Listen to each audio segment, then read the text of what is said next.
اسلام آباد کی سردیاں ہمیشہ سے مجھے پسند تھیں۔ وہاں کی پہاڑی ہوائیں، ہلکی دھوپ اور سکون بھرا ماحول مجھے کسی خواب کی دنیا میں لے جاتا تھا۔ والد صاحب نے جب چھٹیوں کا اعلان کیا تو ہم سب خوش ہو گئے۔ 1 مہینہ اسلام آباد گزارنے کا منصوبہ بنا۔ ہم سب روانہ ہوئے اور کراچی میں ہمارا گھر خالی رہ گیا۔ صرف میرا چھوٹا بھائی یاسر وہاں موجود تھا جو 17 سال کا تھا۔ اسلام آباد آ کر ہم نے خوب مزے کیے، لیکن سردی میرے لیے کچھ زیادہ ہی ہو گئی۔ نزلہ، زکام اور بخار نے ایسا گھیر لیا کہ مجھے واپس جانا پڑا۔ والدین نے مجھے میری خالہ کے ساتھ کراچی بھیج دیا تاکہ میں آرام کر سکوں۔ رات کے 11 بجے کا وقت تھا جب ہم گھر پہنچے۔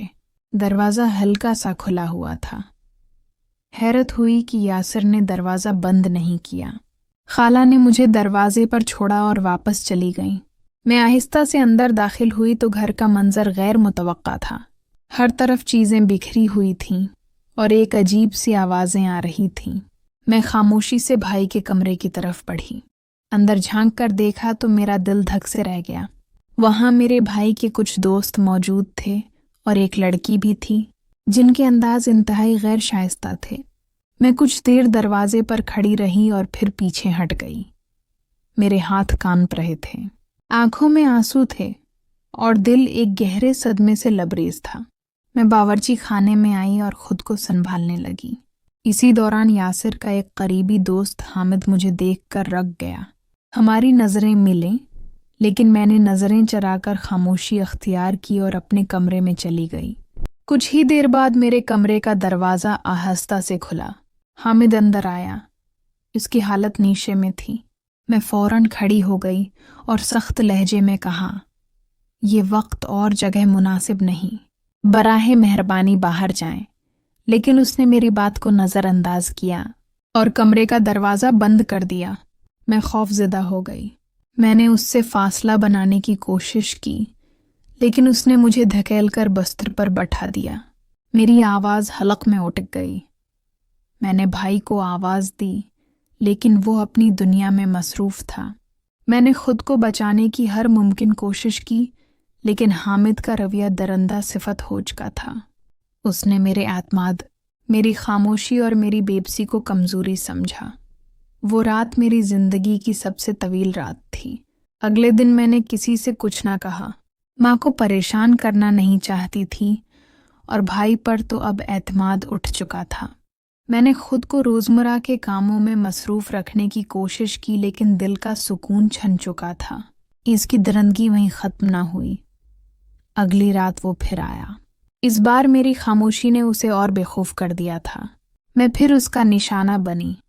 میرے آنسو، میری کانپتی ہچکیاں کچھ بھی اسے روک نہ سکے۔ میں بے بس تھی، میری روح زخمی ہو چکی تھی۔ کئی دن اسی حالت میں گزرے۔ جب ماں کو فون کیا تو صرف یہی کہا، امی میری طبیعت بہت خراب ہے، جلدی واپس آ جائیں۔ وہ فوراً آ گئیں۔ میری حالت دیکھ کر وہ پریشان ہو گئیں۔ مجھے فوراً اسپتال لے جایا گیا، جہاں ڈاکٹر نے چیک اپ کے بعد بتایا کہ میں حاملہ ہوں۔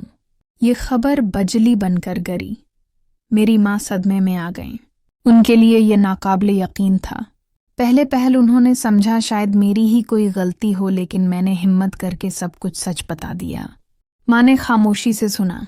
میں نے انہیں وہ رات بتائی جب میں واپس گھر آئی تھی، اور وہ وقت جب میں ایک خوفناک تجربے سے گزری۔ حامد نے میرے اعتماد کو کچلا اور میرے جسم پر نہیں، میری روح پر حملہ کیا۔ ماں خاموش بیٹھی رہیں، پھر آنکھوں سے آنسو بہنے لگے۔ انہوں نے فوراً والد کو سب کچھ بتایا۔ والد صاحب نے ایک لمحہ ضائع کیے بغیر قانونی کارروائی کی۔ حامد کو گرفتار کرا دیا گیا۔ اس کے خلاف مقدمہ درج ہوا اور وہ قانون کی گرفت میں آیا، لیکن جو میرے ساتھ ہو چکا تھا وہ پلٹایا نہ جا سکا۔ میری معصومیت، میرا تعلیمی سفر سب دھندلا گیا۔ منگنی کا رشتہ ختم ہو گیا۔ خاندان میں الزام تراشیاں شروع ہو گئیں۔ کچھ نے مجھ پر مردہ الزامات لگائے، کچھ نے ہمدردی کی، لیکن کوئی میری حقیقت نہ سمجھ سکا۔ میں نے فیصلہ کیا کہ میں خاموش نہیں رہوں گی۔ میں نے اپنی ماں، اپنی سچائی اور اپنے رب پر بھروسہ رکھا۔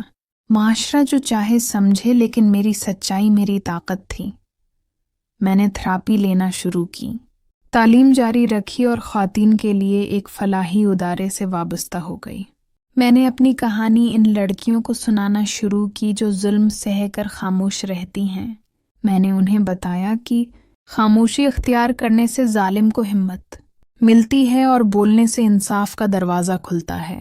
آج میں چاہتی ہوں کہ ہر بیٹی، ہر بہن یہ جان لے کہ اس کی عزت کی حفاظت صرف اس کا حق نہیں بلکہ ذمہ داری بھی ہے، خاندان کی، معاشرے کی اور سب سے بڑھ کر ریاست کی۔